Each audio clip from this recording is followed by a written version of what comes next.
महाराष्ट्रामध्ये लोकशाहीचा दिवस आहे म्हणजेच मतदानाचा दिवस आहे। सर्वच नागरिक घराबाहेर पडून प्रत्येकाच्या गावी जाऊन मतदान करत आहेत। मात्र महाराष्ट्रातील सर्व राजकीय नेत्यांची भवितव्य हे आता मतदारांच्या हातात आहे। त्यामुळे नेत्यांची दोरी आता नागरिकांकडे असल्याचं देखील बोलायला हरकत नाहीये। राज्यभरात निवडणुकीचा महासंग्राम सुरू आहे आणि राज्यात महायुती आणि महाविकास आघाडी असे दोन गट पडलेले आहेत।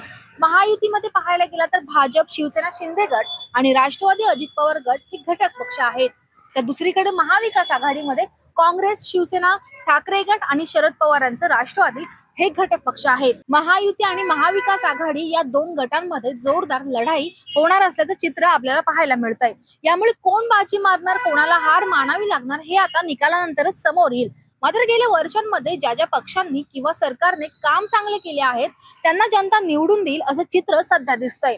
सोबतच पाहायला गेलं तर महाराष्ट्राचे जे राजकारण बघायला गेलं तर अनेक फेरबदल झाले आहेत। सत्ता बदलली गेली, पक्ष सोडले गेले, याचा मतदानावर किती परिणाम होईल हे देखील पाहणं तितकंच महत्त्वाचं असणार आहे। जनतेच्या मतदारांच्या मनातील नेता कोण आहे हे येत्या निकालातच समोर येणार आहे।